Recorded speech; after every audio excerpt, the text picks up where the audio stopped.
జగన్మోహన్ రెడ్డి అంతర్గత విషయంగానే చూస్తా. మా పార్టీ వరకు వస్తే ఆమె షర్మిల 2019 ఎన్నికలకు ముందు 18లో ఈ రాష్ట్రంలో ఊరు వాడా తిరిగి మా ప్రభుత్వం మీద చేసినటువంటి అనేక ఆరోపణలు ఉన్నాయి. ముఖ్యంగా రాజధాని కట్టట్లేదని చెప్పింది ఆమె, ఒక ఇటుక ఎత్తలేదని చెప్పింది, ఇటుక చూపించి మంగళగిరి ప్రాంతంలో అనేక ఆరోపణలు చేసింది, అనేక అబద్ధాలు చెప్పింది. ఇవాళ వాటికి ఆమె జవాబు చెప్పవలసిన పరిస్థితి ఉంది. నువ్వు ఆ రోజు నువ్వు ఏమైతే ప్రశ్నించావో, ఏమైతే మీరు వస్తే ఈ జగన్ ముఖ్యమంత్రి అయితే రాజధాని అంత వేగంగా కడతాడు, పోలవరం అంత వేగంగా కడతాడు, ఎన్ని రకాల వాగ్దానాలు చేస్తాడు, ఇవన్నీ కూడా అమలు చేస్తాడని చెప్పి ఆ రోజు నువ్వు చెప్పిన దానికి ప్రజలకు నువ్వు క్షమార్పణ చెప్పవలసి వస్తుంది. ఎందుకంటే వాటన్నింటినీ కూడా అతను కాలు రాశాడు, కూల్చాడు, విధ్వంసం చేశాడు. నేను ఆ రోజు పొరపాటు చేశాను, ఆ రోజు చెప్పి నేను మోసపోయాను, మీరందరూ మోసపోయినట్టే ప్రజలారా, నేను కూడా మా అన్నతో మోసపోయానని చెప్పి చెప్పవలసి అవసరం ఉంటుంది.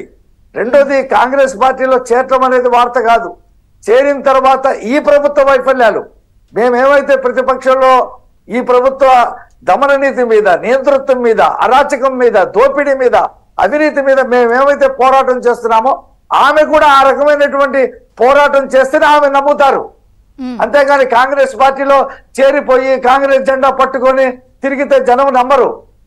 జరుగుతున్నటువంటి వాస్తవాలని తెలుగుదేశం జనసేన ఏ రకంగా ఎండగడుతుందో ఆ స్థాయిలో ఆమె చేస్తేనే ఓహో షర్మిల నిజంగానే చెప్తుంది, వాళ్ళన్న చేసేటువంటి అవినీతిని, అరాచకాన్ని ప్రశ్నిస్తుంది అంటేనే నమ్ముతారు. ఆ నమ్మితేనే ఆమెకు ఉన్నటువంటి కాంగ్రెస్ పార్టీకి ఉన్నటువంటి ఓటు బ్యాంకు తిరిగి కాంగ్రెస్ వైపుకి రావడానికి కొంత అవకాశం ఉంటుంది. అసలు ఈ ఓటు బ్యాంక్ అటు ఇటు చీలిపోవడం, లేకపోతే వ్యతిరేక ఓటు అటు ఎవరి వర్షన్స్ వాళ్ళు చెప్తున్నారు కదా, మీరేమంటున్నారు? టీడీపీకే లాభము, కాంగ్రెస్ లో షర్మిల చేరిపోతాయని మీరు వర్షన్ చెప్తారు. వైసీపీ వాళ్ళేమో వెళ్తే వెళ్ళిపోనండి, చీలిపోతే మాకే లాభం అని వాళ్ళు చెప్తారు.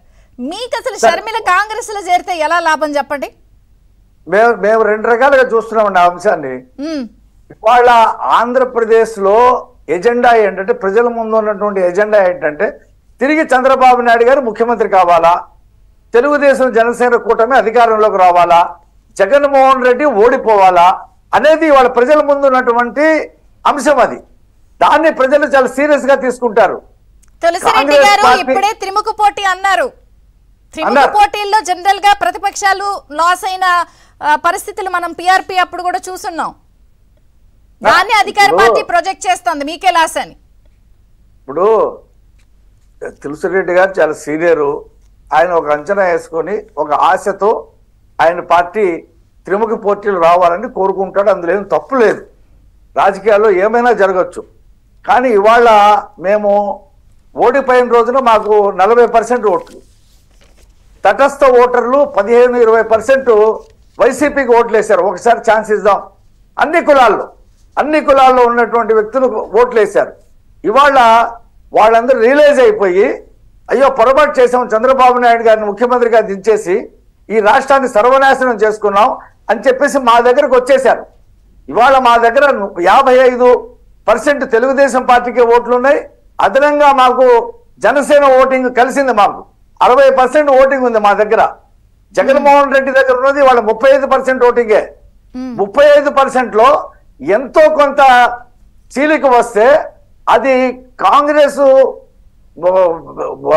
ట్రెడిషన్ ఓటు బ్యాంకులో చీలిక రావాల్సిందే తప్పితే ప్రభుత్వ వ్యతిరేక ఓటు బ్యాంకులో ఇప్పటికిప్పుడు షర్మిల ముఖ్యమంత్రి అయిపోతుంది, కాంగ్రెస్ అధికారంకి వస్తుంది, జగన్మోహన్ రెడ్డిని ఓడిస్తుందని చెప్పి ప్రజలేమో అనుకోరు.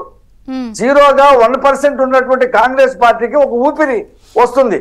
అదేమైనా 29లో ఏమైనా అవకాశం ఉంటే ఉండొచ్చు, ఇది పోటీకి ప్రధాన పోటీగా ఉండటానికి. రెండోది ఏంటంటే ఇవాళ షర్మిల ముందు ఉన్నటువంటి అంశాలు నేను ఇందాక చెప్పాను.